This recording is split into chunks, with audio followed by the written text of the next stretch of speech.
Everyone knows that I'm going to become a war correspondent. Everyone, except my girlfriend of 5 years. That's because right now, all she can see is the Prince Charming who has just returned from abroad. She's so absorbed in him that even when I caught the two of them meeting in private, her explanation was still painfully weak. Baby, I don't want to lie to you, but the moment I saw him, my mind was still in turmoil. I don't know whether that feeling was my heart racing, or just an obsession with the past. I never thought about breaking up with you. I just can't sort out my feelings right now. Can you give me 1 month? Just 1 month. So I can really figure things out. What she didn't expect was that I nodded and agreed without the slightest hesitation. What I didn't say out loud was this: no need to wait a month. You've been dumped. Congratulations. May you two stay stuck together for life. Chapter 1. I worked hard for 7 years, and at last the promotion assessment for chief reporter at the TV station arrived. Yet just then, someone parachuted in from above, Makoto, with a dazzling resume. The station director announced, whoever secured the exclusive interview with Willow, the heir to a top-tier elite family, would get the position. I laughed on the spot. Willow was my girlfriend. She loved me deeply. For me, this interview would be effortless. But later, when the list was released, the person Willow chose to give the exclusive interview to was Makoto. I froze where I stood, unable to believe it. I rushed to the restaurant she often went to, wanting to ask her face to face and get a clear answer. But through the glass, I saw her slightly lowering her head, focused and gentle, carefully peeling shrimp for Makoto. At that moment, it felt like a bolt of lightning struck me. I clearly remembered that a year ago, it was also in this very restaurant, I had jokingly asked her to peel shrimp for me. She had smiled softly, kissed my fingertips, and said, "Husband, I'm allergic to shrimp. I can't peel them. Do it yourself." Okay. I stood there, staring blankly at the scene inside the restaurant, feeling as though invisible ice spikes had pierced straight through my body, leaving me unable to move. Everyone said Willow was a famous high-end mighty ice queen in our circle, aloof, restrained, so intimidating that no man dared approach her. Only in front of me, her boyfriend, would she shed that cold exterior and show rare tenderness. But now, for the first time, I saw an even gentler expression on her face, and it wasn't for me. I felt as though my entire world was collapsing and shattering before my eyes. It wasn't until Makoto stood up and headed for the restroom that I finally seemed to regain control of my body. I walked over step by step, my steps unsteady, as if I were walking on clouds, or treading on shattered glass. Willow, my voice was unbearably hoarse, trembling beyond my control. She looked up at the sound. When she saw it was me, she clearly froze for a moment. A trace of panic flashed through her eyes. Hard to notice, but it was quickly covered by her usual composure. "George, why are you here? What exactly is your relationship with Makoto?" I stared at her, every word squeezed out through clenched teeth. Willow was silent for a few seconds. She put down her gloves, pulled out a napkin, and slowly wiped her hands, avoiding my gaze. She said softly, "George, do you remember the emotional history I told you about before?" My whole body trembled. Of course I remembered. Not long after we started dating, I noticed how well she knew how to please men, and I couldn't help asking whether she'd had many boyfriends before. Back then, she leaned against my chest and told me honestly, "Not many. I only chased one. It was back in high school. I was far less steady than I am now. I had just fallen for someone for the first time, and I used all my energy to pursue him, studying everything he liked. That's why I know so much." She said it lightly, as if she were telling someone else's story. In the end, I didn't succeed, not because he was unwilling, but because he went abroad to pursue his dreams. I had to stay in the country to inherit the family business, so we missed each other. Her expression had been too calm back then, so I assumed she had long since let it go. After all, so many years had passed, and after all, she had never even officially been with him. After all, I was the one who had spent 5 years by her side. 5 years ago, at a business gala, I met Willow for the first time. She was already a powerful, commanding force, a blazing rose dominating the scene, while I was just a rookie reporter fresh out of school. She stood at the center of the crowd,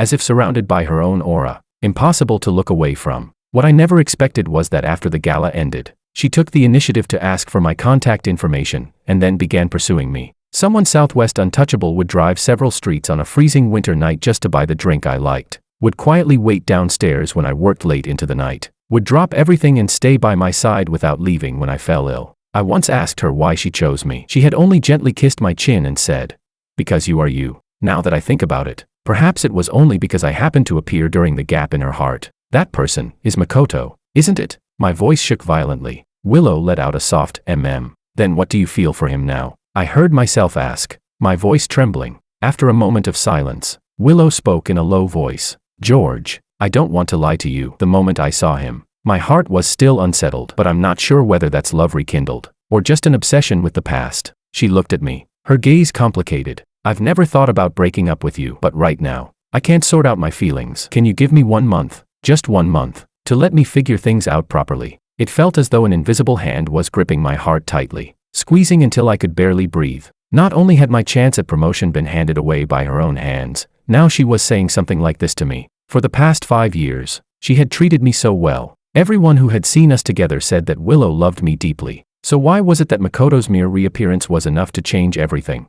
If her heart was never truly empty, then why did she come and entangle me in the first place? Just as I was about to speak, Makoto came back from the restroom. When he saw me, he was clearly taken aback for a moment, then quickly put on a polite smile. Reporter Wong, what are you doing here? Before I could say anything, Willow had already stood up and introduced me naturally. Makoto, this is George Wong, my boyfriend. Makoto froze briefly, then smiled. I've heard for a long time that Willow has a boyfriend she loves very much. I didn't expect it to be Reporter Wong. What a coincidence. He then turned to me, his tone sincere. Reporter Wong, please don't misunderstand. Willow and I are just old friends catching up. Since you're here too, why don't we eat together? I could only be pulled into sitting down like a puppet, yet throughout the meal, I could barely taste a thing. I watched helplessly as almost all of Willow's attention was on Makoto, carefully serving him food, responding to every topic he brought up, her thoughtfulness exceeding even how she treated me. Every scene was like a knife, stabbing viciously into my heart. I couldn't bear to watch any longer. Just as I was about to stand up and leave, the unexpected happened. A piercing screech of brakes sounded from outside. A car that had lost control smashed through the guardrail and hurtled straight toward the floor-to-ceiling window where we were sitting. Watch out. Willow's face changed instantly as she sprang to her feet. In that split second, I saw her act almost purely on instinct, without the slightest hesitation. She leapt past me, who was sitting right beside her, and tightly pulled Makoto, who was seated diagonally across, into her arms, throwing herself to the side with him. Bang! Crash! The deafening impact and the sound of shattering glass rang out. I didn't even have time to react. I only felt a massive force slam into me as flying shards of glass sliced into my skin like knives. Immediately after, an entire shattered window frame crashed brutally onto my back and head.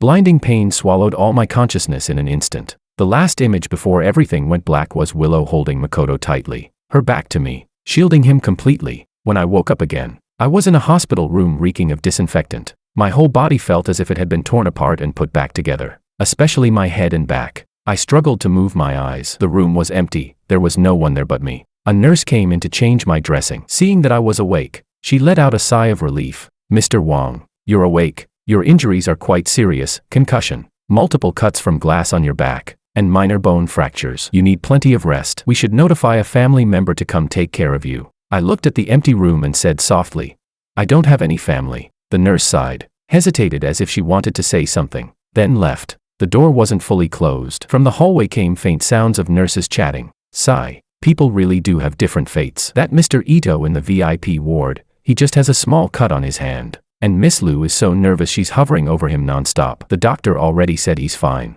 but she still won't relax. And then look at this Mr. Wong, hurt this badly. Almost didn't wake up, and it's been a whole day and night. Not a single family member has come to visit. Their words were like poison-tipped needles, stabbing one after another into my already battered heart. So that's how it was. So she hadn't come because she was staying with Makoto Ito, the one she had protected so thoroughly, who'd only ended up with a tiny cut. I suddenly let out a low laugh. I laughed and laughed, but tears poured out uncontrollably, soaking the pillow. 1 month, for her to sort out her feelings. How ridiculous. There was no need for a month at all. In just a few hours, with one instinctive choice at the moment of life and death, everything had already been made crystal clear, who she truly held in her heart. Fine. Since she had never truly let go of Makoto, then I would grant her wish. I would set her free, let her reunite with the unresolved longing of her youth, and rekindle that old flame. I took a deep breath, wiped away my tears, reached for my phone with my still functional right hand, and dialed the number of a station executive. Sir, I'm applying for a transfer to the Middle East war zone to work as a war correspondent. Chapter 2. The leader on the other end of the line was utterly shocked. George, have you lost your mind? Is this because of the promotion? Don't be impulsive. Do you have any idea how dangerous it is over there? Bullets don't have eyes. I'm not being impulsive. My voice was unnaturally calm. Being a war correspondent is one of the highest ideals for any journalist. Walking through gunfire and reporting the raw truth from the front lines, that was my original aspiration when I entered this profession. Before, I had ties holding me back, so I buried the dream deep in my heart. Now, there's nothing left to hold me. George, have you really thought this through? I have. The leader was silent for a long time. Finally, he let out a heavy sigh. In that case, I approve it. Get your visa and related procedures in order and head out when you're ready. During this time, you don't need to come back to the station. Thank you, sir. Just as I hung up, the hospital room door was pushed open. Willow walked in, a trace of urgency and barely concealed fatigue on her face. She came to my bedside, frowned slightly, and asked, "Who were you talking to just now?" I lowered my lashes, not wanting to look at her. The station leadership, reporting work. Seeing my indifferent attitude, Willow pressed her lips together and sat down beside me. "George, about what happened yesterday. I'm really sorry. Everything happened too fast. I just instinctively protected the one who was closest to me at the time. It felt like my heart was stabbed viciously once again. The one closest to her.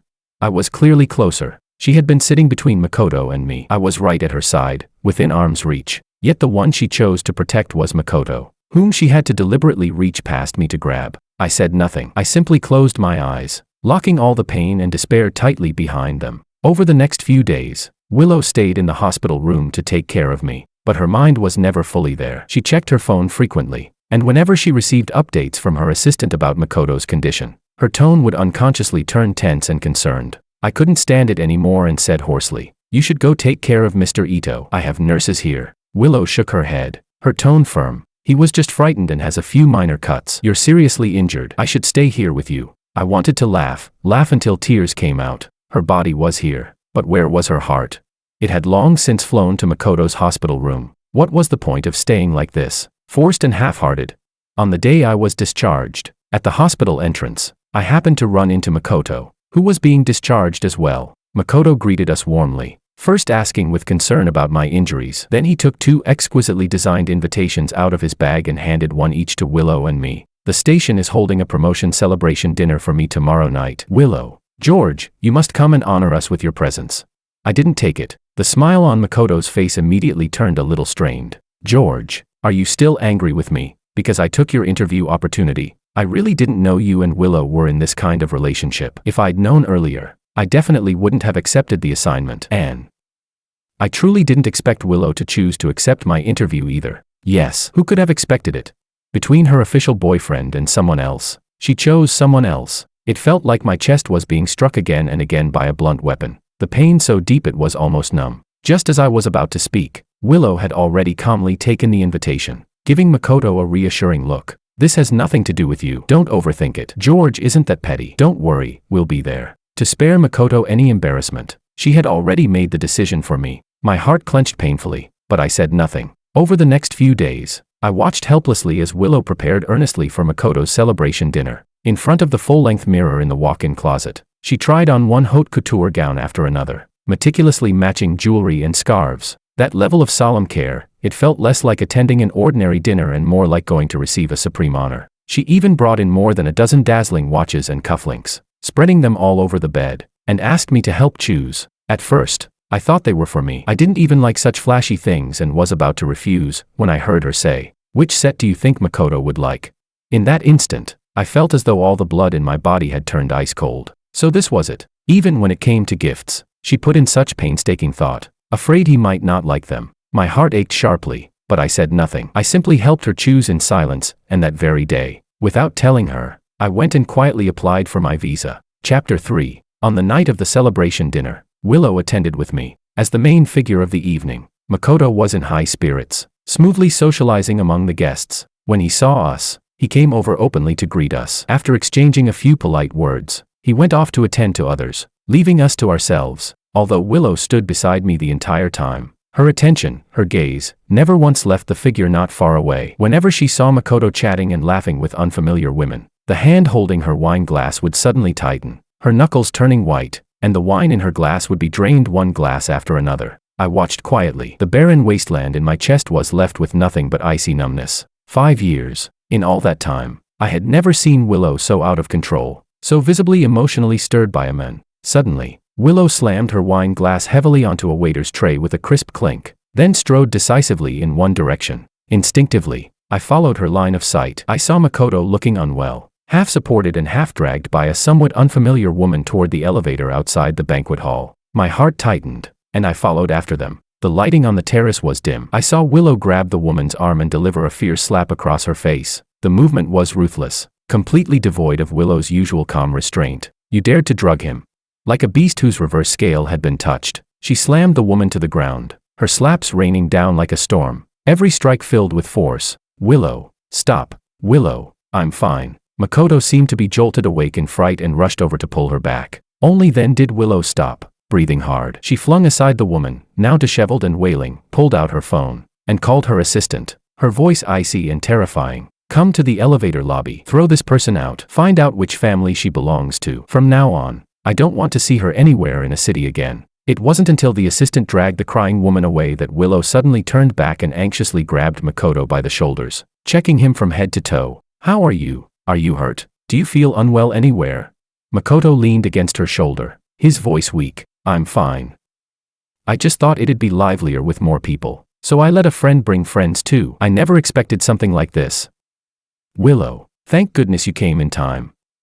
Otherwise, even if I had a mouth, I wouldn't have been able to explain myself. Willow supported him tightly, her voice softer than it had ever been, tinged with lingering fear. Don't worry, I'm here. I'll never let anyone hurt you. She helped Makoto up and said gently, you've been drugged. I'll take you to the lounge to rest. When she turned around, her eyes met mine, standing at the entrance of the elevator lobby, my face deathly pale. A flash of awkwardness crossed Willow's face. She opened her mouth, wanting to explain. George, no need to explain. I cut her off, my voice so calm it carried not a ripple. I know everything. Go take care of Mr. Ito. Seeing my unnaturally calm expression, a strong sense of unease surged up in Willow's heart for no reason. The old me, if I so much as saw her get a little close to another man, would explode with jealousy and need a long time of coaxing. Back then, though helpless, she would always patiently placate me. With my status, there will always be clueless people sticking to me, but there's only ever been you in my eyes. Don't be jealous for no reason. And I would hold her tightly in my arms, muttering softly, I'm jealous because I love you. The day I stop being jealous, that's when it'll really be dangerous. At that thought, an inexplicable wave of unease suddenly rose in Willow's heart. Chapter 4. She still wanted to say something, but beside her, Makoto let out an uncomfortable groan, rubbing his temples. Willow, my head really hurts. Willow looked at the weak and helpless Makoto in her arms, then at me standing before her with an indifferent expression. In the end, her concern for Makoto won out. She pressed her lips together and said to me, Makoto isn't feeling well. I'll take him to rest first. Can you go back on your own? After saying that, she didn't even wait for my answer. Supporting Makoto, she brushed past me and hurried away. I stood there, the night wind blowing through me, leaving my whole body chilled to the bone. I didn't know how long I stood there. Only when the sharp pain in my heart slowly dulled into numbness did I finally turn around and leave this suffocating place, step by step. Just as I walked out of the hotel's glittering, extravagant entrance and reached the roadside, before I could even take a deep breath of the cold night air, a terrified scream suddenly rang out above my head. Someone jumped off the building. Instinctively, I looked up, only to see a dark shadow rapidly enlarging as it came crashing down toward me. Bang! A tremendous impact struck from above, and excruciating pain instantly swept through every nerve in my body. I didn't even have time to make a sound. My vision went black, and I completely lost consciousness. When I regained awareness, it was the blinding surgical lights and the intense pain racking my body that woke me. I realized I was lying on an operating table, surrounded by doctors and nurses dressed in green surgical gowns. The patient's awake. He's still conscious, a doctor shouted. Then he bent down and spoke rapidly. Mr. Wong, you were struck by a falling object from a height. You have a skull fracture and intracranial bleeding. We must perform a craniotomy immediately. The risk is very high. We need a family member to sign the consent. Quickly, notify your family. Family. I struggled to move my eyes. My vision was blurry. My right hand could still move, but it was sticky with blood. Using every bit of strength I had left, I shakily reached for the phone placed on a tray beside me. The screen was already stained red with blood. Relying on memory and my blurred vision, I dialed the pinned number at the top. The phone rang for a long time before it was answered. Willow's voice came through, carrying impatience and the fatigue of being disturbed. Hello, George, what now? Didn't I tell you to go back on your own? Willow, my voice was so weak it was barely audible. I'm at the hospital, surgery. I need a signature. There was a brief silence on the other end, followed by her impatient sigh. George, stop fooling around. You're the one who told me to take care of Makoto, and now you're calling me back with this. Don't you think that's contradictory? My heart sank violently. Before I could explain, The doctor beside me could no longer stand it. He grabbed the phone and said sternly, "Ma'am, we are doctors from the emergency department of City First Hospital. Mr. George Wang is in critical condition with severe cranial injuries. He must undergo surgery immediately. Please come over right now to sign the consent."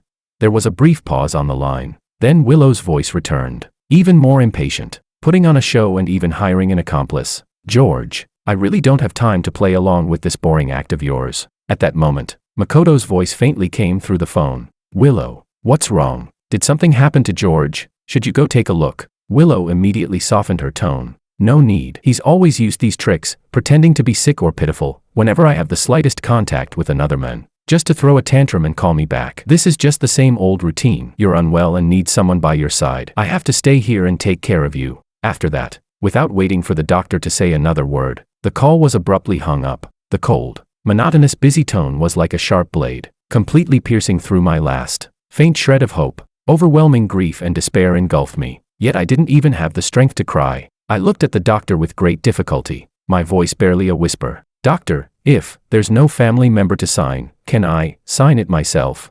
The chief surgeon looked at this man before him, covered in blood, barely clinging to life, yet treated with such cruelty by the person he loved. His eyes were filled with pity. After a few seconds of silence, he nodded firmly. "All right, we'll perform the surgery. You sign." The nurse handed the surgical risk consent form and a pen to my trembling, blood-stained hand. Using the very last bit of strength I had, I shakily signed my own name, George. Every stroke felt like I was personally burying all 5 years of love and youth. The doctor took the consent form, his voice heavy. "Kid, a girlfriend like that, who doesn't show up when your life is on the line, you don't need her." My unfocused gaze stared up at the blinding light above. The corners of my mouth slowly, painfully curved into a smile uglier than crying, as I whispered, almost inaudibly, "Thank you, doctor.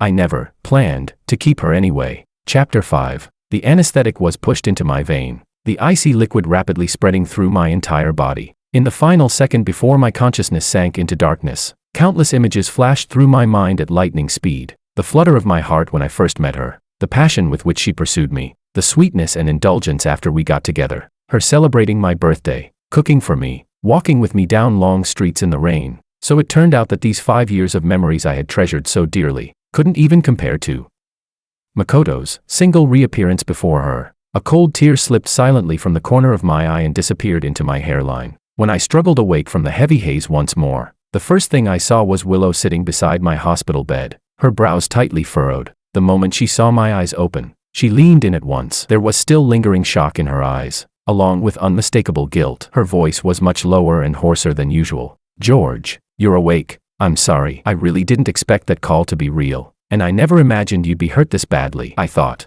"I wish it had been fake too." I interrupted her. My voice was weak, yet carried an icy calm. "That way, I wouldn't have heard the things you said." Willow's expression shifted slightly, as if my bluntness had pricked her. She pressed her fingers to her brow, trying to explain, her tone carrying the familiar, habitual placation, as if I were merely throwing a tantrum. "George, Makoto was drunk at the time and badly shaken. He couldn't be left alone. When you suddenly called saying you were injured, I naturally thought you were just jealous and trying to pull me away on purpose. I promise you, this won't happen again. I'll believe you in the future. Okay. Promise. In the future?" I felt as though my heart had been plunged into icy water, tightening painfully wave after wave. I closed my eyes and said softly, "There is no future." "What did you say?" Willow hadn't heard clearly, or rather, she had never expected me to say something like that. I shook my head and said nothing more. All my strength seemed to have been drained by that surgery, and by those words just now. Over the next few days, Willow stayed at the hospital to take care of me, but it felt more like she was completing a task. Her body was in the ward, yet her mind was clearly elsewhere, until that afternoon, when Makoto appeared at the doorway carrying a fruit basket. "Willow, George, am I disturbing you?" His voice was gentle, with just the right touch of apology. Willow almost immediately stood up from her chair, a smile blooming across her face, one I hadn't seen in a very long time. "Makoto, why are you here? You're not fully recovered yet. You should be resting more." "I'm fine now. I heard George was hurt, so I came to take a look," Makoto said with a smile as he walked in. The next few hours were nothing short of a slow execution for me. All of Willow's attention was focused on Makoto. She carefully peeled an apple for him, cut it into small pieces, stuck toothpicks into them, and handed them to him. She chatted with him about amusing stories from his years abroad, her laughter light and joyful, lighter than I had ever heard. She even noticed Makoto subconsciously rubbing his arms and immediately stood up, without a second thought, to turn off the air conditioning in the room. It was the height of summer. The moment the AC was turned off, stifling heat flooded the ward. The severe wounds on my back were quickly soaked through with sweat. A needle-like pain flared up, sticky and unbearable. I could even feel warm liquid slowly seeping out, staining the hospital gown red. I struggled to part my lips, wanting to say something, only to realize the two of them were chatting happily, completely oblivious to my discomfort. I was like a transparent, unnecessary piece of furniture. After several hours, Makoto finally stood up to leave. Willow instinctively moved to walk him downstairs. "No need to see me off, Willow," Makoto said considerately, his gaze sweeping over my deathly pale face on the bed. "Take good care of George." Only then did Willow stop, yet her eyes continued to follow Makoto's retreating figure until it disappeared at the end of the corridor, before she reluctantly looked away. At that moment, a nurse came in to change my dressing. The instant she lifted my hospital gown, she gasped sharply, "Oh my God, what happened? Why is the wound so badly inflamed? And it's bleeding." Feeling the stuffy heat in the room, she asked in surprise, "Why is the air conditioning turned off? In weather this hot, covering a wound like this is the easiest way for it to get infected." Only then did Willow abruptly turn her head toward me. When she saw the blood seeping through the gauze on my back and my pallid face, shock and panic flashed across her expression. "George, why didn't you say anything?" I slowly raised my eyes to look at her. The corner of my mouth curved into an extremely faint, yet unbearably bitter, self-mocking smile. "I did say something, but did you hear me?" I paused. My voice was as light as a feather, yet it crashed heavily into Willow's heart. "Weren't you more worried that he couldn't handle the draft?" Chapter 6. Willow froze where she stood, her face alternating between pale and ashen. She opened her mouth as if to argue, but in the end, she simply turned around and switched the air conditioning back on at once, her voice dry and stiff. "Sorry. Makoto fell into the water years ago. He's physically sensitive to the cold. Any draft gives him headaches and makes him sick." For a moment, she had forgotten that I was still injured, that my wounds could easily become infected. She couldn't say the rest, nor was she able to. I closed my eyes and stopped looking at her. 10 years. She could still remember Makoto's every little weakness so clearly, care for him so meticulously. Then what were these 5 years of mine? A temporary save file, one that could be overwritten at any time. Just then, a sudden commotion and crying broke out outside the ward. Willow frowned in displeasure and said to the bodyguard at the door, "Go see what's going on. Tell them to keep it down. Don't disturb George's rest." The bodyguard acknowledged and went out, but only a few minutes later, he rushed back in, panic written all over his face. "Miss Liu, something's wrong." Mr. Ito was mistakenly injured by medical rioters downstairs. He was stabbed several times and is bleeding heavily. He's in the ER being resuscitated. What? Willow Liu's face changed dramatically as she sprang to her feet. She didn't even spare me a glance. She rushed out of the ward like a gust of wind. My heart sank hard with her departure. Enduring the intense pain in my back, I struggled out of bed, wanting to follow and see what was happening. By the time I painfully made my way to the emergency room entrance, I heard the doctor saying anxiously that Makoto had a rare panda blood type, Rh negative, and the blood bank was critically low. They were urgently coordinating supplies from nearby facilities. Hearing this, Willow immediately rolled up her sleeve. "Take mine. I'm Rh negative too. Take as much as you need. Just save him." I leaned there against the cold wall, watching helplessly as bright red blood flowed out of Willow's veins, bit by bit transfused into Makoto's body. My heart felt as though it were being stabbed over and over by that same knife, hurting until it went numb. Willow lost a great deal of blood. Her face grew visibly pale, yet she didn't care at all, only pacing anxiously outside the emergency room, refusing to go rest. Just then, some family members passed by at the other end of the corridor. Their idle chatter drifted over faintly. "I heard Ling Mountain Temple outside the city is really effective." My mother-in-law, for my son who was in a coma, knelt and kowtowed every 3 steps up all 999 steps to beg the abbot for a blessed Buddhist bead bracelet. That very night, my son woke up. I subconsciously looked toward Willow. Sure enough, her eyes lit up instantly. Without a moment's hesitation, she turned and rushed straight out of the hospital. My heart sank completely. I returned to the ward and numbly opened my phone. The first local live stream push that popped up was shocking. Liu Group's CEO kneels devoutly for love, kowtowing every 3 steps to obtain sacred Ling Mountain prayer beads. In the live stream footage, Willow's expensive haute couture was covered in dust. Her forehead was bruised purple and blue, even seeping blood. Yet she remained utterly determined, climbing the long stone steps, 1 step, 1 kowtow at a time. The comment section exploded. "Oh my God, it's Willow. She actually went this far for her boyfriend. So touching. I heard she and her boyfriend have been together for many years and their relationship has always been great. This is real love. I'm so jealous. I stared at those comments, my heart clenched tightly by an invisible hand, aching until I could barely breathe. Yes, we had indeed been together for many years, but this time, the one she was kneeling and praying for was not me, the boyfriend she had been together with for many years. But that long-cherished, unattainable crush she had never let go of. Chapter 7. In the days that followed, Willow never appeared again. From the nurse's casual conversations, I learned that after obtaining the prayer beads, she had ignored her own weakened condition and the injury on her forehead, staying day and night by Makoto's bedside, personally taking care of him. I opened my Moments feed. The very first post that refreshed was from Makoto. The photo showed a string of dark prayer beads. The caption read, "Survived a great calamity. Grateful for everything. Special thanks to someone's one step. One kowtow, a devotion worth more than gold." The next second, I saw Willow's avatar appear in the list of likes. At that moment, my heart hurt so badly I could barely breathe. Trembling, I closed the app. The world instantly became quiet, but the emptiness and icy chill in my chest remained. On the day I was discharged, Willow drove over to pick me up. Looking at my pale complexion, she said softly, "You've lost too much weight. Makoto hasn't been eating well lately either. Today, I'll take both of you to eat something good and nourish yourselves." I sat silently in the back seat,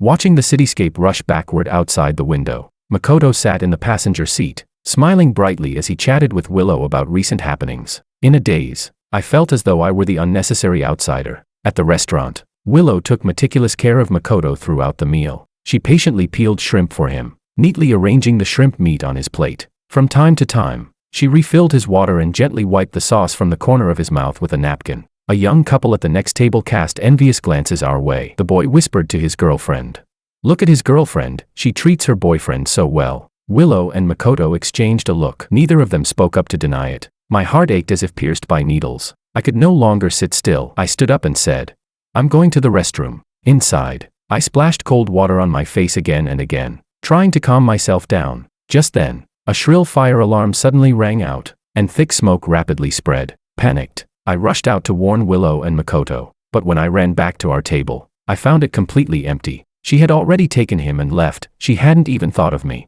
I let out a bitter smile and escaped the fire alone. When I finally reached a safe area, I saw not far away Willow anxiously checking Makoto for injuries. Makoto shook his head. "I'm fine. George is still inside. You should go check on him."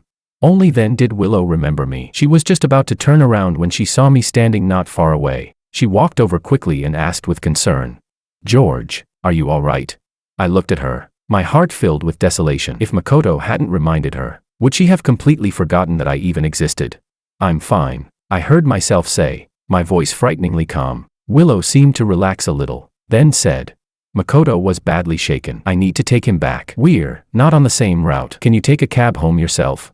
After saying that, without waiting for my response, she had already turned around and left, shielding Makoto as she went. I stood there, watching that familiar black Maybach speed away into the distance. It was rush hour, and we just had a fire. There were no cabs to be found. Soon, rain began to fall from the sky. With no other choice, I dragged my not yet healed body, walking step by step through the cold rain. 3 hours later, I finally made it home. My feet were covered in blisters, my whole body soaked through, utterly miserable. I silently treated my wounds, took a hot shower, and collapsed onto the bed in exhaustion. It was late at night when Willow finally returned, carrying the faint smell of alcohol and the familiar fragrance Makoto always used. She lifted the blanket and lay down beside me, habitually trying to hold me and kiss me. I pulled away, my voice weary. "Before you've figured things out, let's not do this." Willow paused, stunned for a moment. "George, are you still angry because I didn't call you during the fire today, or because I didn't give you a ride home?"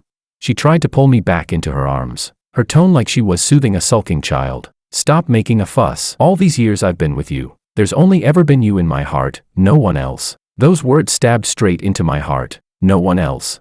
Then what was Makoto? The men for whom she broke her own rules to peel shrimp. The men who made her lose control in panic. The men she gave blood for and knelt to pray for. What was he? Yes, all these years, there had indeed only been me by her side, and she had never mentioned Makoto. But the moment Makoto reappeared, she became a completely different person, and that only proved one thing even more clearly. Makoto had always been hidden in the most precious depths of her heart. She had never spoken of him, but she had never forgotten him either. Chapter 8. Suppressing the pain in my heart, I turned over and faced away from her, replying perfunctorily, "I know. Go to sleep." Willow looked at my cold, distant back. In the end, she could only sigh, wrap her arms around me from behind, and stop trying to do anything else. The next day, perhaps out of guilt, Willow suggested taking me to watch a meteor shower. "Didn't you always want to see one? You're on leave anyway, we can go together," she said gently, as if last night's unpleasantness had never happened. I wanted to say I didn't want to go, but she half coaxed, half dragged me into the car. Halfway through the drive, Willow's phone rang. It was Makoto. His voice on the other end was excited and full of anticipation. "Willow, I heard there's a Leo meteor shower tonight. We missed it back in high school. This time we have to go to the mountaintop together."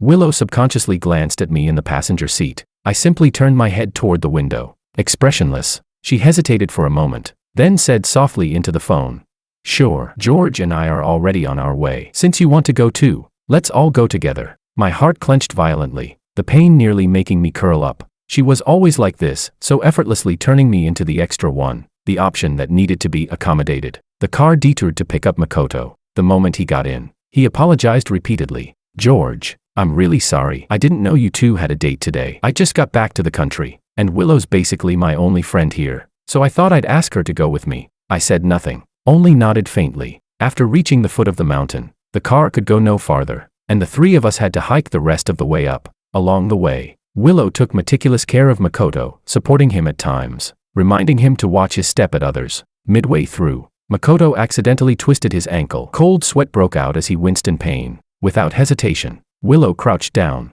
took on most of his weight, and carried him step by step toward the summit. I followed behind them, watching Willow's slender back, my heart utterly chilled. By the time we reached the top, night had already fallen. The meteor shower arrived as scheduled, brilliant streaks cutting across the night sky. Makoto excitedly shouted out his wish.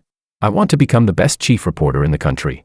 Then he smiled and asked Willow, "Willow, what did you wish for?" Willow looked at him gently, a smile at her lips. "If you say it out loud, it won't come true." I turned my head slightly to look at her. I knew her wish must have been about Makoto. "What about you, George?" Makoto asked again. "What did you wish for?" I looked at the night sky where the meteors vanished and said softly, "My wish, saying it out loud wouldn't make it come true either. My wish was that Willow and I would never see each other again in this lifetime." After the meteor shower, the three of us prepared to head back down the mountain. The path was steep. Makoto lost his footing and cried out as he rolled down the slope. In his panic, he instinctively grabbed my wrist, dragging me down with him. We both crashed heavily at the bottom of the slope. A sharp pain shot through me, and I felt warmth spreading along my leg. I was clearly bleeding. Fortunately, the slope wasn't too deep. Willow soon rushed down anxiously. "Makoto, George, are you okay?" Makoto's voice was weak. "Willow, my foot hurts so much. I don't think I can move it." I tried to speak, but even breathing felt like it was tearing me apart. I was clearly more seriously injured. Willow checked the situation, her brows tightly knitted. In the end, she made her choice. She helped Makoto up and spoke to me rapidly. "George, hang on. Makoto's foot is injured. I'll take him up first and immediately get someone to come back for you. Stay here and don't move, no matter what." After that, she supported Makoto and quickly disappeared into the dark forest. I lay on the cold mountainside, staring at the direction they vanished in, the pain in my chest far greater than the pain in my body. I waited, and waited, from deep night until dawn began to break. Dew soaked through my clothes. Cold and blood loss gradually blurred my consciousness. She never came back. Despair flooded over me like a tide. I knew that if I didn't save myself, I might really die there. Using the very last bit of strength I had, I dragged my shattered body, inch by inch, painfully climbing back up the slope. Every movement felt like being carved alive. Blood soaked my clothes and the dirt beneath me. Finally, I reached the road. With all my remaining strength, I raised my hand toward the occasional passing cars. "Help!" At last, a car stopped. I saw someone running toward me. The tight knot in my chest finally loosened. My vision went black, and I completely lost consciousness. Chapter 9. When I woke up again, I found myself lying in a hospital bed. Willow was keeping watch by my side. Her eyes were bloodshot, her face filled with that all too familiar mixture of guilt and anxiety. The moment she saw me open my eyes, she immediately grabbed my hand, her voice hoarse. "George, you're awake. I'm so sorry. Makoto really couldn't be left alone. I didn't mean to leave you there for so long. I went back to look for you later, but you were already gone." She started explaining again, started making promises again. "I swear, I'll never leave you alone again. Never." I looked at her quietly. There was no longer any love or light in my eyes, only boundless exhaustion and a dead, desolate emptiness. I no longer believed her. The day I was discharged happened to be the 5th anniversary of our relationship. Willow picked me up and took me home. When she pushed open the door, the apartment had been carefully decorated, flickering candlelight, roses spread across the dining table, and a delicate cake placed right in the center. She seemed to genuinely want to make up for things, to properly spend this anniversary with me. She lit the candles and said softly, "George, make a wish." I gazed at the dancing flames, but my heart was like stagnant water, unable to stir even the slightest ripple. I no longer had any wishes to make for her, nor did I harbor any expectations of a future with her, so I simply closed my eyes and gently blew out the candles. Willow didn't notice my indifference. Just as she was about to cut the cake, her phone rang once again. It was Makoto. Whatever was said on the other end made her hesitate. She looked at me, opened her mouth as if to speak, but didn't know how. I spoke first, my voice calm to the point of detachment. "Go ahead." She froze. Perfect timing. I looked at her, my gaze hollow. "Spend more time with him. That way, you can really think it through. Figure out who it is you truly love." Emotion and relief instantly flooded Willow's face. She held my hand tightly. "George, thank you for understanding me. Makoto's emotions have been pretty unstable these past few days. He really depends on me. I'll stay with him for now, and once he's doing better, I'll come back." She pressed a grateful kiss to my forehead, then grabbed her coat and hurried out of the apartment. The moment the door closed, the calm on my face finally shattered, revealing a deep, piercing pain, only for it to quickly sink back into numbness. Not long after she left, I received a call from the visa center, informing me that my visa had been approved. I thanked them softly, hung up, and walked into the bedroom. From the depths of the closet, I pulled out the suitcase I had packed long ago. 5 years of living in this home, yet all the traces I left behind fit into a single suitcase. After one last glance around, without the slightest hint of attachment, I pulled the suitcase along and left, without looking back. Chapter 10. A few days later, Willow returned with a limited edition watch she had bought for George, along with a bouquet of tulips he used to love, planning to properly make it up to him. But when she pushed open the door, the house was eerily quiet. "George?" she called out. No response. An inexplicable panic surged in her chest. She hurried into the bedroom. The wardrobe stood wide open. All of his clothes were gone. The desk was completely bare. Every trace that belonged to him had been wiped clean. The entire room was so immaculate it was as if he had never lived there at all. She froze in place, her mind going blank, then hurriedly pulled out her phone and dialed his number. "Sorry, the number you have dialed is currently busy." She didn't believe it. She redialed again and again, only to hear the same message over and over. "Sorry, the number you have dialed is currently busy. Sorry, the number you have dialed is currently busy. Sorry, the number you have dialed is currently busy." He had blocked her. Willow's face instantly turned livid. She raised her hand sharply, almost smashing the phone to the ground. But in the end, the last shred of restraint made her stop. Instead, she began frantically calling everyone who might possibly know where he had gone. The first call went to his closest friend. The phone rang for a long time before it was picked up. The background was noisy, as if he were outside. "Hello, Miss Liu." His friend sounded surprised. There was even a hint of barely concealed nervousness. "Where is George?" Willow demanded bluntly, without any pleasantries. Her tone was cold, sharp, and interrogative. George, I don't know. He didn't tell me." The hesitation in his voice was obvious. "You don't know." Willow's anger flared even higher. Her voice shot up, radiating an oppressive chill. "He didn't even tell you. You'd better tell me the truth." "Miss Liu, I really don't know. Maybe he just disappeared because he needs you to give him some space." "Space?" Willow let out a cold, mocking laugh, as if she had heard the most ridiculous joke in the world. "I'll ask one last time. Where is he?" There was a brief silence on the other end. Then came a soft sigh, followed by the busy tone after the call was hung up. Beep, beep, beep. Willow Liu stared at the disconnected call, practically exploding with rage. He actually dared to hang up on her. Even the people around him dared to treat her like this now. She immediately called several of George's colleagues, only to receive vague replies like, "Not too sure," or polite but distant responses such as, "Miss Liu, this is reporter Wang's personal matter. It's not convenient for us to get involved." This wall of concealment and refusal poured fuel directly onto the fire in her chest. He had joined forces with everyone to hide from her, treating her like a fool. What exactly was he trying to do? Find him. Do it now. She slammed the speed dial button, practically roaring into the phone at her special assistant. Her voice was twisted and trembling with extreme fury, and with a trace of panic she herself hadn't yet realized. "Use every resource we have. 1 hour. I'll give you 1 hour at most. I want to know exactly where you went. Now. Immediately. The vast intelligence and crisis management network of the Lu Group, normally used for business warfare, began operating at full efficiency, all for the sake of finding a man who had left home. Every passing second felt like torture to Willow. Like a trapped beast, she paced back and forth in the empty living room. Her expensive custom heels struck the pristine floor in rapid, dull beats, echoing relentlessly through the suffocating silence. Less than half an hour later, the phone rang. She answered instantly. Speak. Her assistant, clearly sensing how close she was to erupting, spoke with unprecedented caution and disbelief. Miss Lu, we found him. Mr. Wang, he bought a one-way ticket to Beirut the night before last.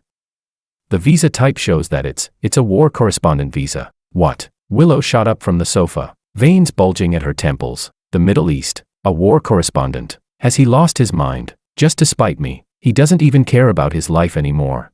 After the initial shock came surging, uncontrollable fury, and a powerful sense of humiliation at being openly challenged. In her eyes, this wasn't the pursuit of an ideal at all. This was George throwing a tantrum in the most extreme, reckless way possible, using his own life and safety to threaten her, to punish her. He was trying to force her to give in, to force her to compromise. Chapter 11. Prepare the plane immediately. We're going to the Middle East. She issued the order into the phone without the slightest hesitation, her voice icy and sharp, every word edged with frost. I want to see just how far he can take this tantrum. This is completely out of control.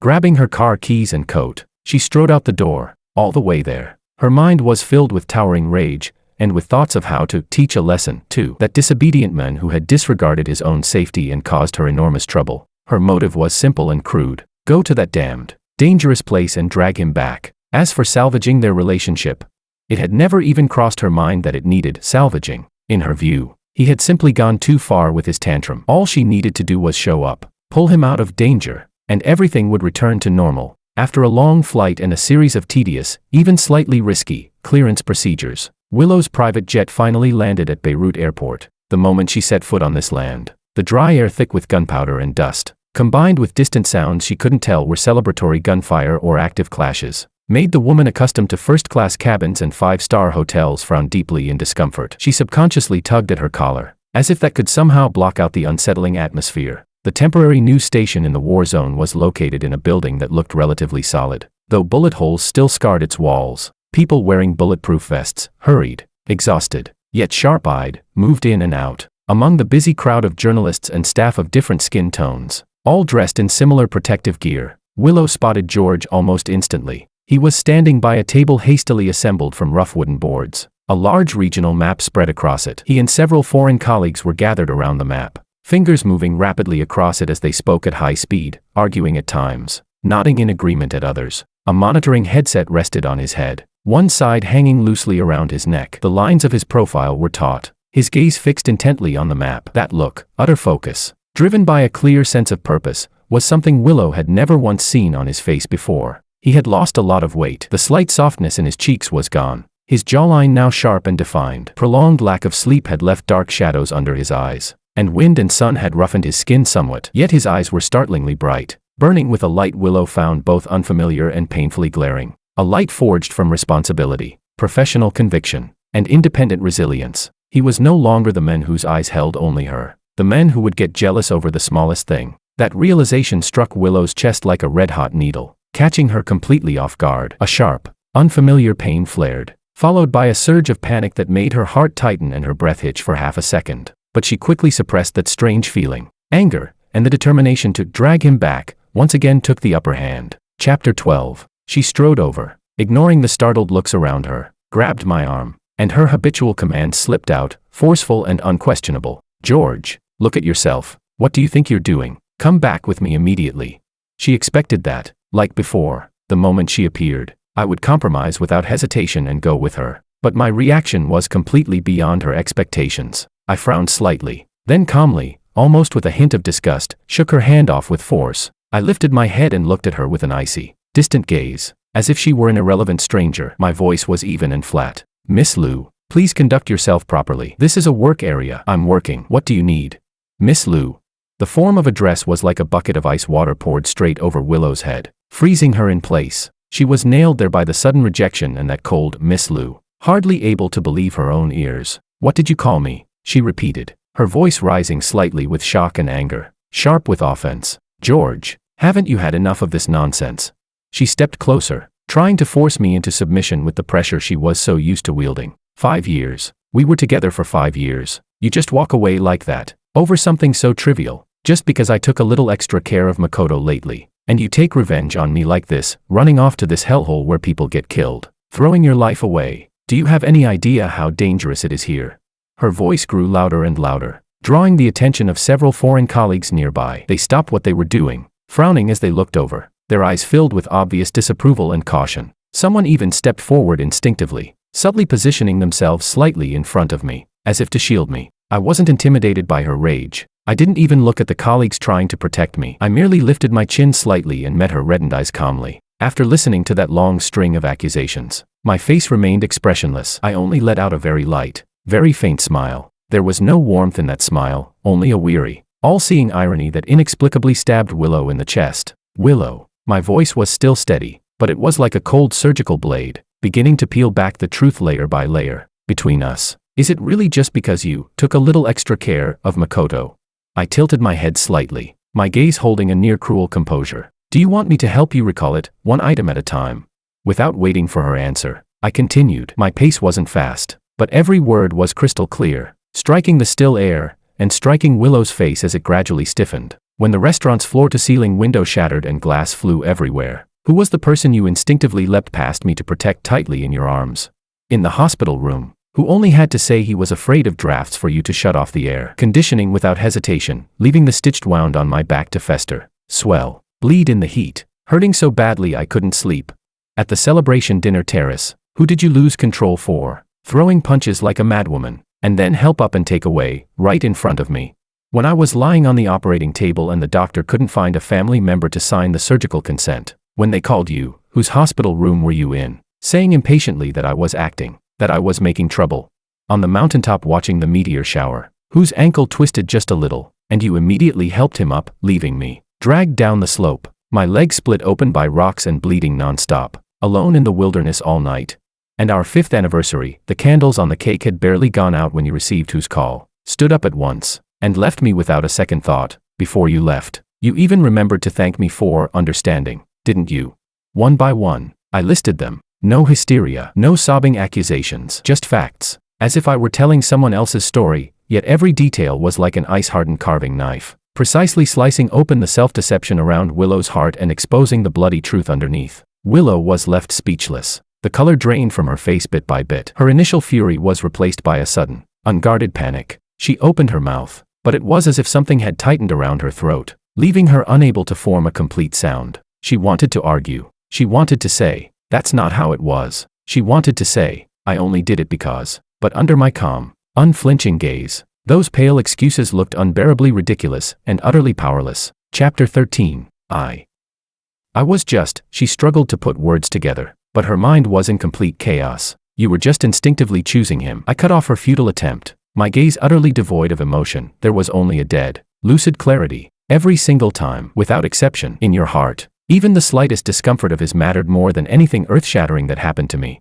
I looked at her, my eyes as cold and clear as mountain stream water, reflecting her current dishevelment and pallor. "Willow, look carefully, you were never torn between Makoto and me." I paused. Then, word by word, my voice calm yet final, like the last verdict being delivered. "From the very beginning, you chose him, without hesitation. Now, I've simply helped you confirm your choice." I shifted slightly to the side and made a small please gesture, distant and resolute. "So take that confirmation with you, and leave my world. Don't interfere with my work again, and don't interfere with my life." After that, I didn't spare her another glance, as if she were nothing more than irrelevant air. I turned back and rejoined the discussion with my colleagues, pointing at a coordinate on the map and speaking rapidly in fluent English, my tone focused and professional. The storm that had been powerful enough to overturn her entire world seemed, to me, no more than brushing a speck of dust off my sleeve. Willow stood there, completely frozen. The foreign colleagues around us withdrew their gazes and returned to their own work. No one paid her any more attention, this sudden intruder who was clearly unwelcome. All that remained in the air were the low voices of my colleagues discussing work, and the distant, dull sounds that constantly reminded everyone where we were. She stared at my calm, detached profile, listened to me communicate smoothly with others, and for the first time, a cold, Creeping panic, like mud from a swamp, began to spread upward from her feet, slowly engulfing her heart. For the first time, she truly felt that everything had gone completely, irreversibly out of her control. George wasn't saying those things in a fit of madness or spite. He really didn't want her anymore. That realization struck her nervous system like an icy needle, catching her completely off guard. A violent surge of loss and disorientation seized her, threatening to swallow her whole. No, impossible. He had to still be angry. Yes, this had to be it. He just needed time to calm down. She couldn't leave like this. If she walked away now, then it would truly be over. Almost instinctively, Willow did not leave. She mobilized an astonishing amount of money and connections, stubborn to the point of obsession, forcing herself to remain in this place she despised to her core, a filthy, dangerous hellhole in her eyes. Chapter 14. She found herself a perfectly righteous excuse, protecting me. And so, on this war-torn land, an extremely jarring and uncomfortable sight appeared. Whenever my team's interview convoy moved through shattered ruins, several expensive, gleaming black off-road vehicles would always trail far behind us, like ghosts that couldn't be shaken off. She tried to force her way into my life and my work, like a clumsy, unwelcome intruder. The elite security team she sent was politely refused. The costly supplies she brought, fresh fruits and vegetables, purified water, even desserts from a shop I used to like, looked absurd and ironic against the backdrop of local scarcity. She even attempted to force her way into my interview itinerary, which only drew deeper resentment and made my colleagues even more guarded. She became an unwanted shadow, stubbornly looming over me, yet completely unable to integrate into my world. It was precisely during this suffocating tailing that she was, for the first time, forced to witness up close, helplessly and clearly, how I worked, how I lived. She saw how, in the brief lulls between shelling,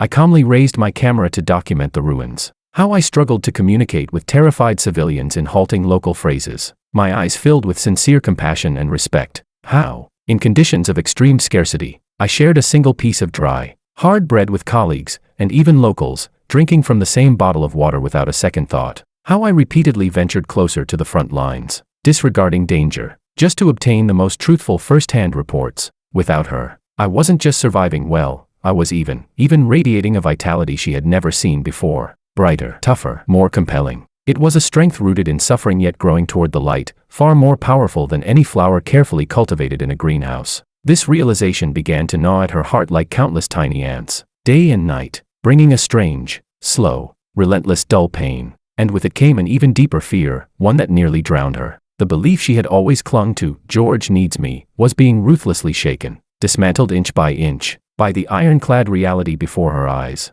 That day, my team decided to move deeper into the core conflict zone for an interview. The situation there was like a bowstring stretched to its limit. The air was thick with gunpowder and an unsettling silence. Willow's convoy still followed us like an inescapable shadow, lingering far behind. Sitting inside her armored vehicle, she looked out at the devastated landscape with agitation, her heart filled with disdain for this dangerous environment and anger at my recklessness. To her, I was dancing on a blade, doing this purely to spite her. Suddenly, without any warning, a violent explosion erupted nearby.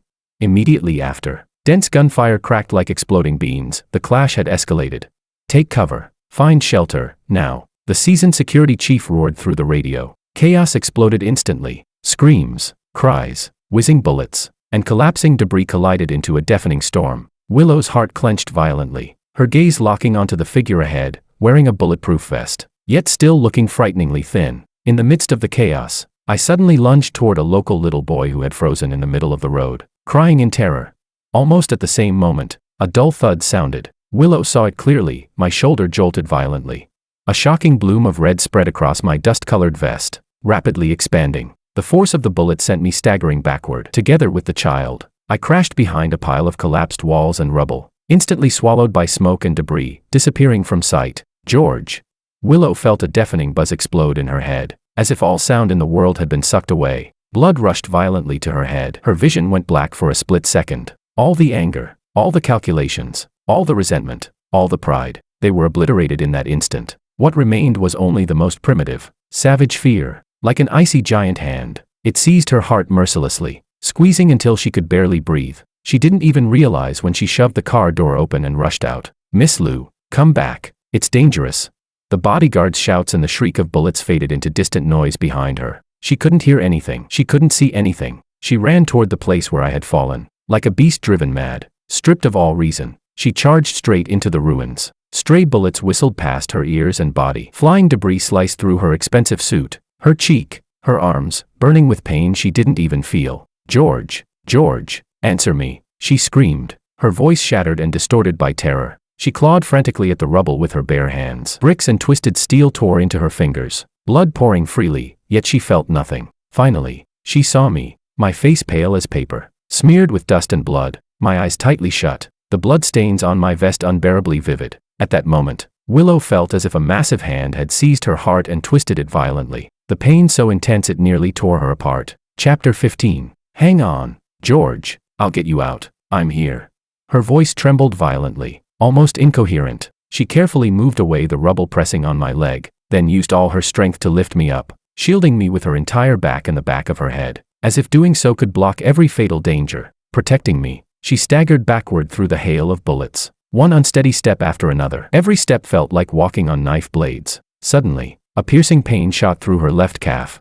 She let out a muffled groan, her knee buckling as she nearly collapsed to the ground. A stray bullet had struck her leg. She glanced down briefly. Blood was gushing out of the bullet hole, quickly soaking her pant leg, but she only clenched her teeth, veins bulging on her forehead. Taking a sharp breath, she held me even tighter, dragging that injured leg without stopping, charging forward like a madwoman. There was only one thought in her mind. Don't stop, no matter what. Get him somewhere safe. It wasn't until she had safely delivered me onto the Red Cross ambulance that rushed in response, watching the doors close, that all her strength seemed to drain away at once. She staggered, bracing herself against the ambulance door, gasping for breath, her face pale as paper. Outside the operating room, time crawled by with unbearable slowness. Her leg had only received basic bleeding control and bandaging. The bullet was still lodged inside. Every slight movement sent tearing pain through her body, but she didn't care. She stood there like a statue, staring fixedly at the tightly closed operating room door, her eyes hollow with fear. In her mind, the image replayed over and over again, George collapsing after being shot,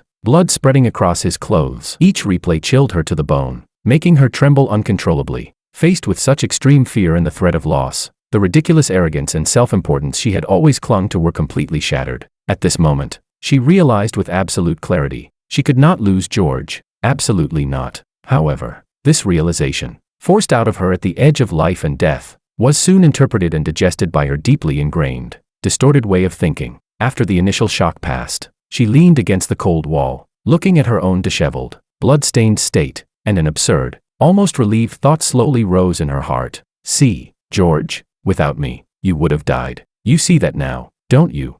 You can't survive without my protection. Your so-called independence, your ideals, this hellhole you insisted on coming to, it almost cost you your life. You were just being willful, reckless, treating your life like a joke to spite me.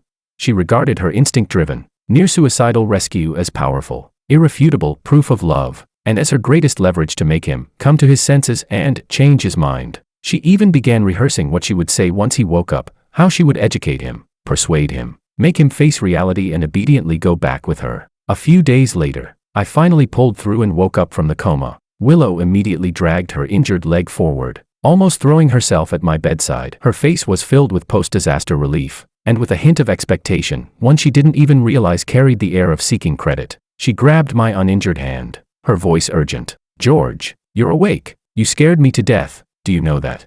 Her voice choked slightly with emotion. Thank goodness I got there in time. Look how dangerous it was, without me. This time you really would have. She paused, trying to make her tone sound more reasonable, more like stating facts than scolding. This place is far too dangerous. It's not somewhere you should be staying. Stop being willful. Once you recover, we'll go back home immediately. From now on, never. Her words stopped abruptly, because she saw me slowly turn my head to look at her. There was no dependence, no gratitude, no fear after surviving death, none of what she had expected. Only an icy, almost indifferent calm, and a clear, polite distance, as if I were looking at someone who had indeed saved my life, someone deserving of thanks, but still a stranger I had no desire to be entangled with. I moved my dry, cracked lips slightly. My voice was weak, yet unmistakably clear, as I interrupted her. Thank you, Miss Lou, for saving my life. My gaze swept over my heavily bandaged shoulder, then fell on her leg as well, also wrapped in bandages, blood seeping through. I continued in that same even, emotionless tone. For the medical expenses this time, the ones you covered in advance, and for all other losses resulting from this incident, please have your assistant prepare a detailed list. I paused, then added, "Once I return home, I'll find a way to pay you back in full." Willow was completely stunned. It was as if someone had dumped a bucket of ice water over her head, freezing her solid on the spot, or as if she had been struck head-on by a sledgehammer, her vision spinning, ears ringing, the whole world reeling. "Thanks. Pay her back." She had nearly lost her life, a bullet still lodged in her leg, risked everything there, and in return, she got nothing but a polite thank you and a cold, meticulously drawn line of repayment. The gratitude she expected, the reconciliation, the renewed dependence. Even George finally realizing his mistake and yielding. None of it happened. Chapter 16. The enormous disparity and the incomprehensible reality were like an icy awl, stabbing viciously into her chaotic mind. For the first time, she began to dimly yet clearly realize things might truly not be as simple as the throwing a tantrum or being willful she had imagined. George seemed to genuinely want to draw a clear line between them. Even the debt of saving her life was something he intended to measure and sever with money. An unprecedented, overwhelming panic and a fierce sense of confusion wrapped around her heart like seaweed from the deep ocean, leaving her almost unable to breathe. Yet the arrogance and conceit forged from years of immersion in power and control were like a suit of hardened armor, protecting her fragile core, making her unwilling and afraid to probe the true source of that panic. Almost instinctively, she chose the explanation that best fit her way of thinking. It must be because she hadn't done enough. It must be Makoto's existence, still like a poisonous thorn lodged in George's heart, that prevented him from peacefully returning to her side. As long as she completely eliminated this obstacle and proved to him that there was only him in her heart, all problems would be solved effortlessly. Yes, that had to be it. After her condition stabilized, despite her fierce objections, I insisted on returning to the country. Willow followed close behind like a parasite attached to bone, dragging along a leg that had not yet fully healed. She seemed to have fallen into a kind of obsessive madness, vowing not to stop until she achieved her goal. After returning home, she launched an even more high-profile, more intensive, and more self-righteous campaign of winning me back. Every single day, without fail, she had people deliver expensive luxury goods, rare jewelry, keys to top-tier sports cars. She even rented all the massive billboards in the core commercial districts and transportation hubs of City A. For an entire week, they looped carefully designed confessions. "George, I love you. Come back."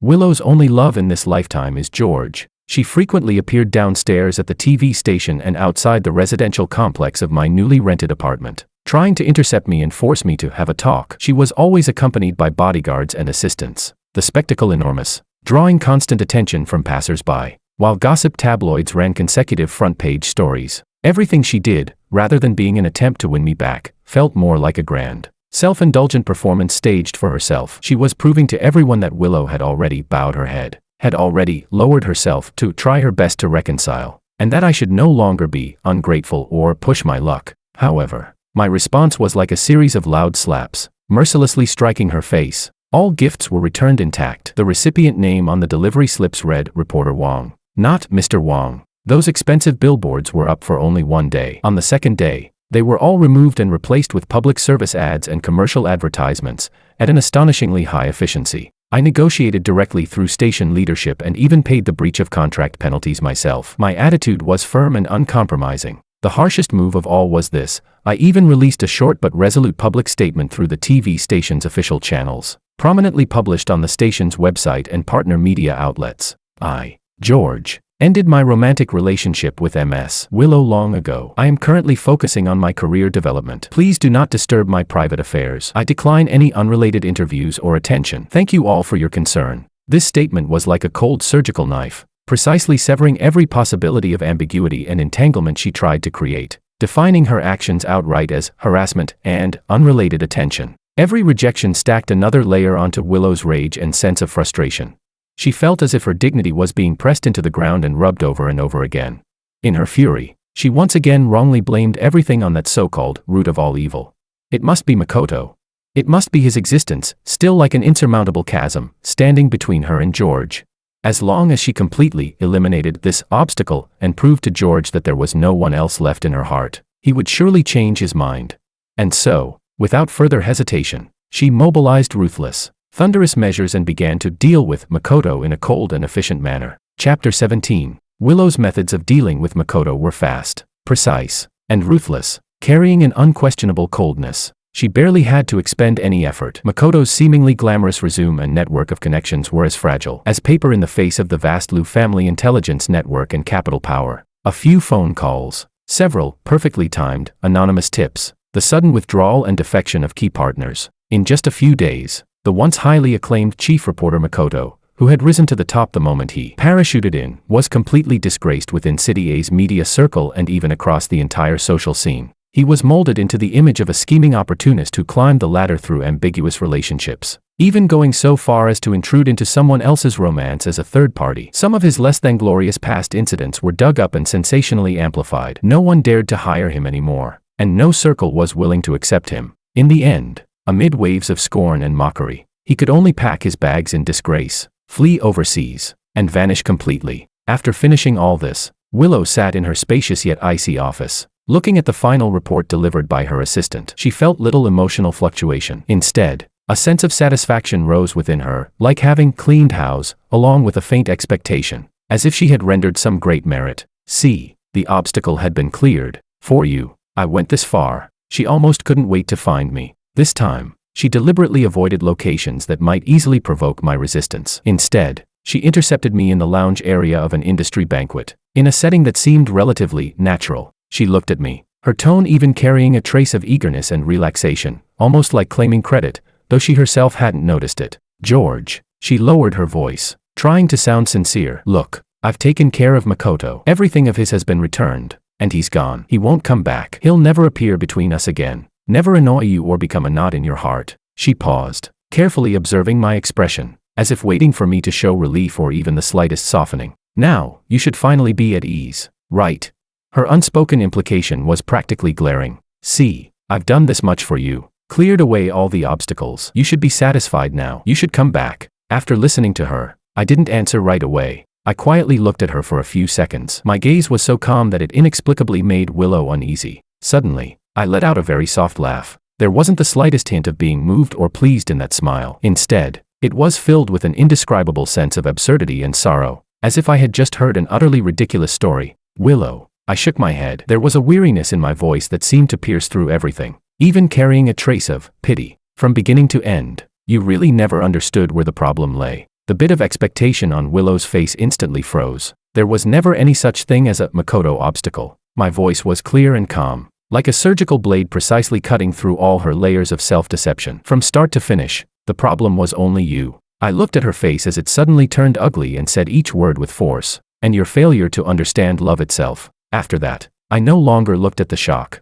disbelief, and rapidly rising fury on her face. It felt like a waste of even a glance. I turned around decisively, leaving behind a resolute, icy silhouette, and disappeared into the sea of well-dressed guests and glittering lights in the banquet hall. Willow stood completely frozen in place. Her ears buzzed as George's final words echoed over and over again. The problem was her.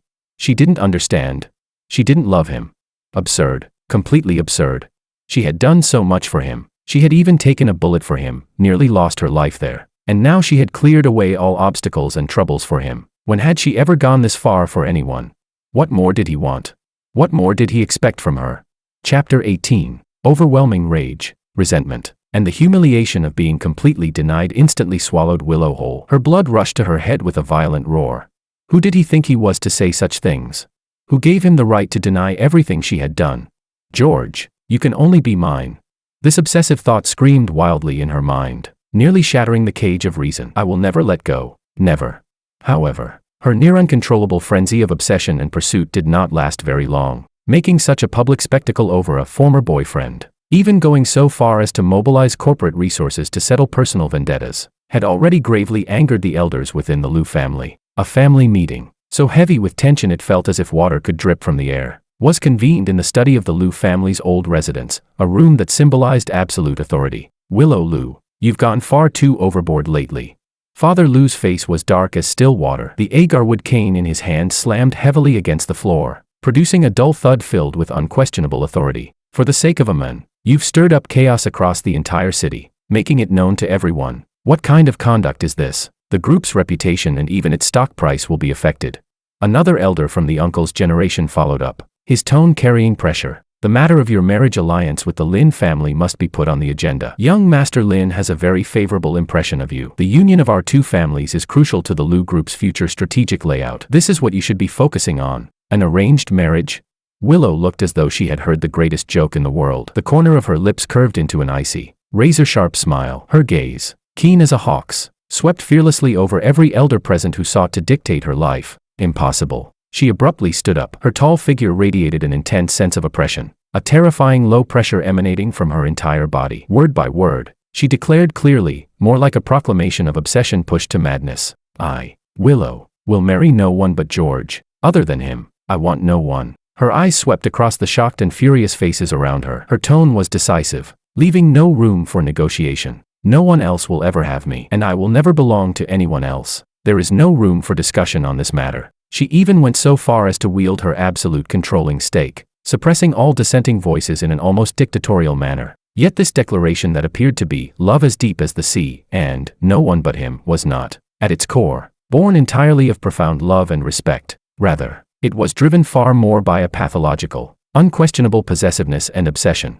He is mine. This thought, like the most vicious curse, spiraled madly through her mind, corroding her reason. He can only be mine. I haven't let go yet. No one else is allowed to take him, and I will never allow myself to belong to anyone else.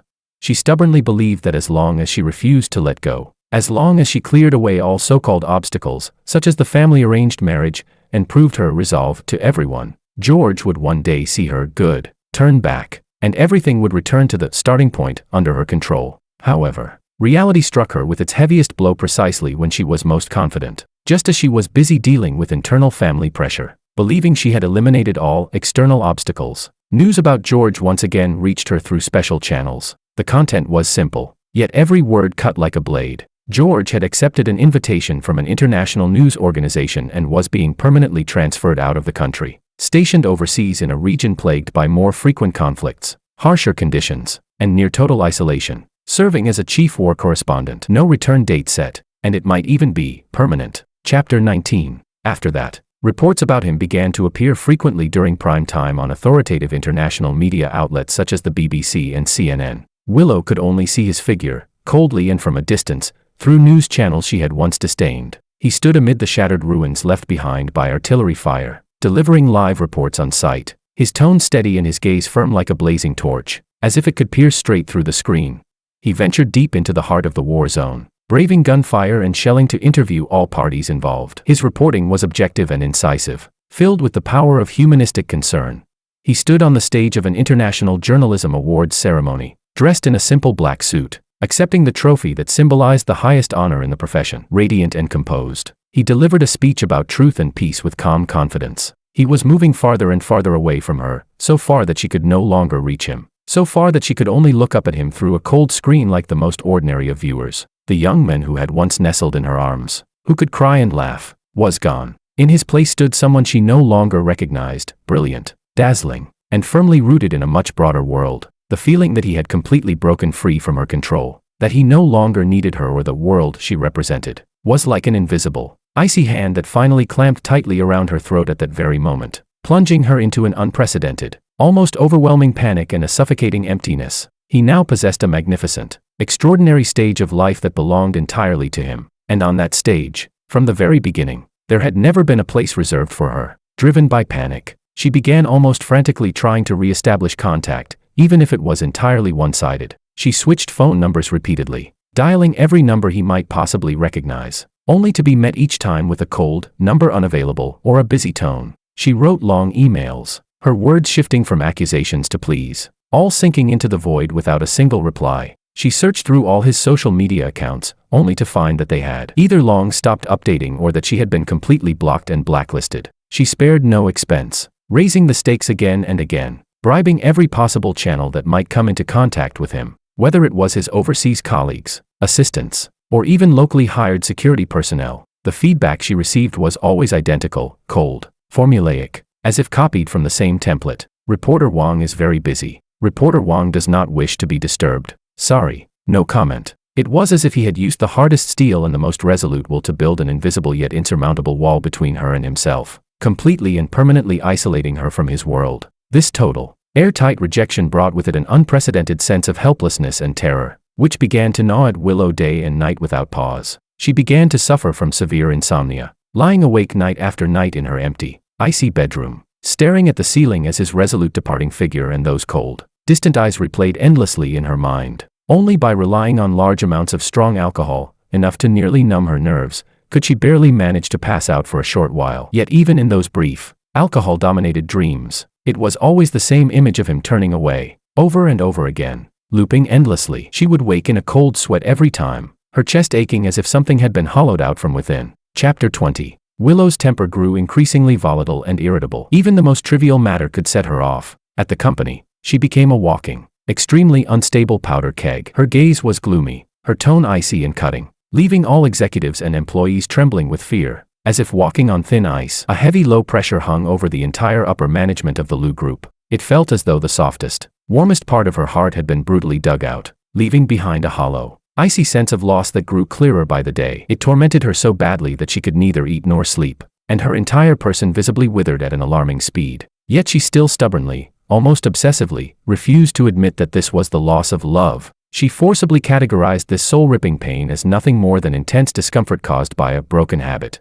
and the rage that followed the loss of a possession. She had grown accustomed to his meticulous care in her daily life, accustomed to George always revolving around her, placing her at the center of everything, accustomed to all of him. Now he had suddenly withdrawn without warning. Not only was he doing well, he was even thriving and shining brilliantly in realms she could not reach. This severely challenged her deeply ingrained sense of authority and control, something she could neither accept nor comprehend. She just wanted to take back what had originally belonged to her. She told herself this again and again, trying to numb her already panicked and aching heart with this twisted logic. At last, what seemed like a chance opportunity arrived. Because of his outstanding contributions to war reporting, his extraordinary courage, and his profound humanistic concern, George was invited to attend a highly prestigious International Journalism Awards ceremony. The event was held in a major city within the country. Willow almost mobilized every connection and means available to her, sparing no cost, just to obtain an exceedingly rare internal admission pass. She even went to great lengths to bypass the tight security and infiltrate the backstage area, at the end of a relatively quiet corridor connecting the main hall and the lounge, where the lighting was somewhat dim. She finally intercepted the figure who had haunted her day and night these past weeks, who had caused her endless pain and nearly drained all her strength. George. Chapter 21. She spoke, her voice hoarse beyond measure, as if she hadn't spoken properly in a very long time, carrying an uncontrollable tremor and a cautiousness she herself hadn't even noticed. Hearing her, I turned around. Seeing her appear here so suddenly, a faint flicker of surprise crossed my face, like seeing a stranger who shouldn't have been here, before it quickly settled back into my usual expression of polite detachment. The Willow before me was almost unrecognizable. The once aloof, exalted, elegant woman, so refined and controlled that even a strand of her hair seemed perfectly in place, now looked unusually haggard and defeated. Dark shadows lay heavily beneath her eyes, impossible to hide. The expensive clothes she wore no longer sat crisp and tailored on her body, instead looking slightly wrinkled and unkempt. All her former pride and sharpness seemed to have been worn away by these days of torment, leaving behind only a deep, bone-deep exhaustion, and a desperate, all-or-nothing air that bordered on despair. She looked at me. There was no longer the dominance, command, or entitlement she once carried in her gaze. Instead, it held a kind of pleading fragility she had never shown before, almost humble. George, she struggled to speak again. Every word seemed squeezed from a throat scraped raw by sandpaper, dry and painful. Those 5 years, the entire 5 years we were together, were they all fake? Was there really not even a trace of anything real? Not even the slightest bit worth your nostalgia?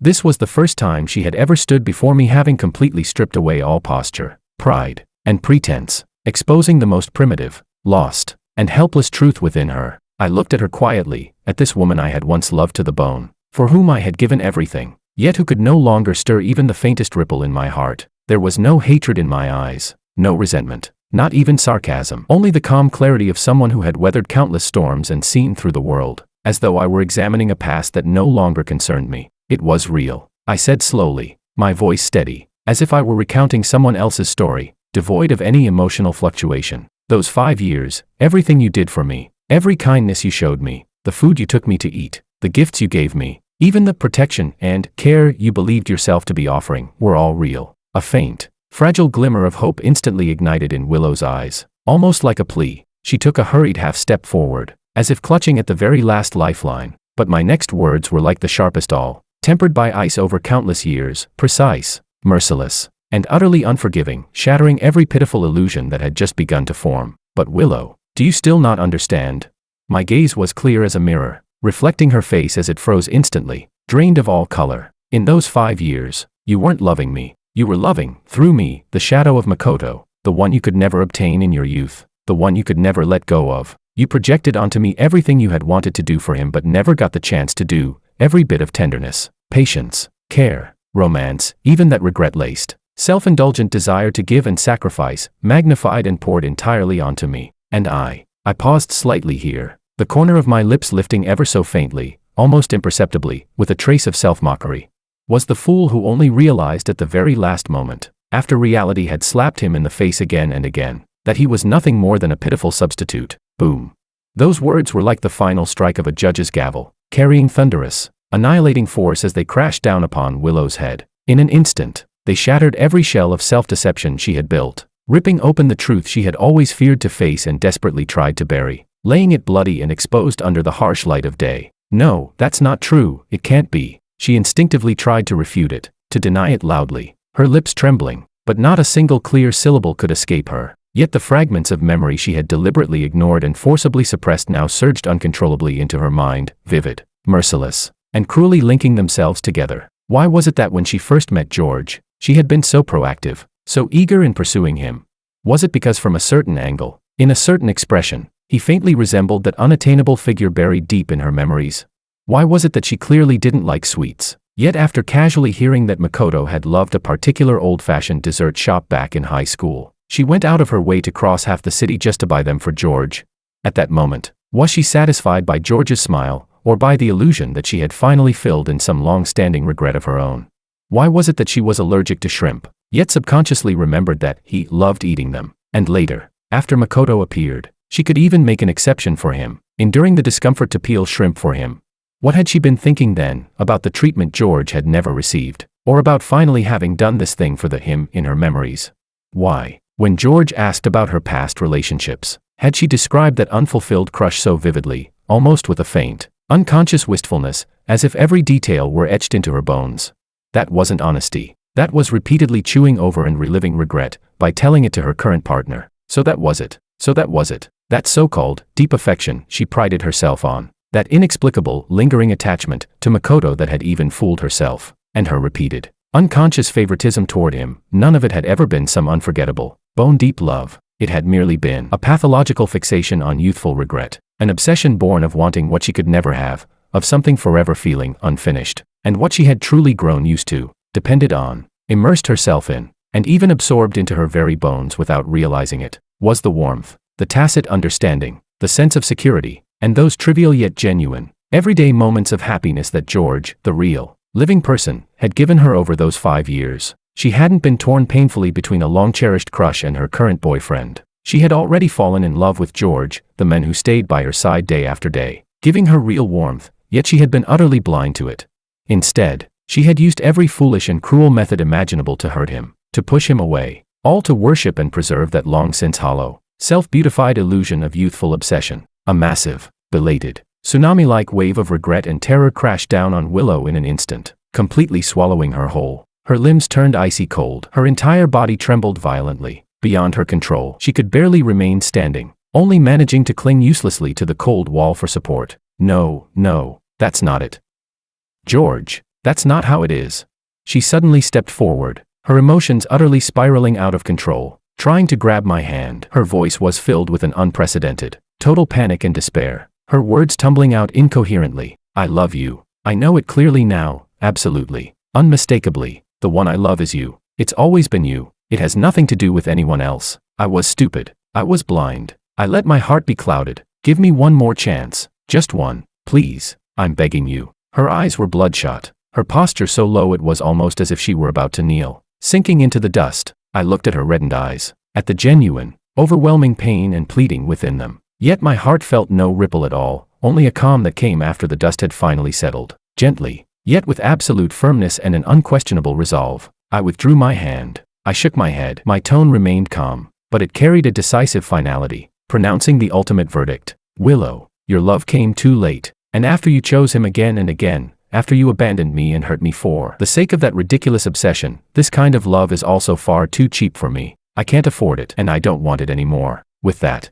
I no longer looked at the instant collapse and utter despair on her face. As if her world were crumbling apart, I turned away resolutely, my footsteps steady and firm, walking toward the brilliantly lit, glorious awards stage that belonged to me, and I never looked back. Chapter 22. At the awards ceremony, the spotlight shone like a brilliant river of stars, holding the heavy trophy that symbolized the highest honor. I faced cameras from around the world. My acceptance speech was calm yet powerful. My gaze swept across the guests below, never lingering on any one place, including the woman seated in the deepest corner of shadow. "Thank you to the committee for granting me this honor. This is not merely an affirmation of me as an individual, but a tribute to all journalists who stand on the front line of truth, undeterred by danger. A period of past experience has made me profoundly realize that the value of life never depends on any single relationship. An independent spirit, professional integrity, the courage to face hardship, and the belief in always speaking for truth and the vulnerable, these are the stars and seas worth pursuing with our entire lives." Throughout the speech, I never mentioned the woman sitting in the shadows below, not once. Yet every word, every sentence, served as the final annotation of farewell, clearly telling her, "Your world, I have completely left behind. My world has long since become vast and free, with no further ties to you." Willow sat in the most inconspicuous corner of the audience, hidden in shadow, watching George stand at the pinnacle of the world, radiant under the lights, receiving applause and respect, listening to his calm yet forceful words, each one sounding like a final goodbye directed at her. She finally, utterly, without the slightest illusion, understood. She had lost him, forever, completely. She had lost the boy who had once loved her with his entire, most sincere heart, only to be slowly destroyed, pushed away by her own hands, and who had ultimately grown into someone so dazzling and extraordinary. Before her eyes, the world seemed to lose all color and sound in an instant, leaving only boundless, deathly grayness and cold, swallowing her whole.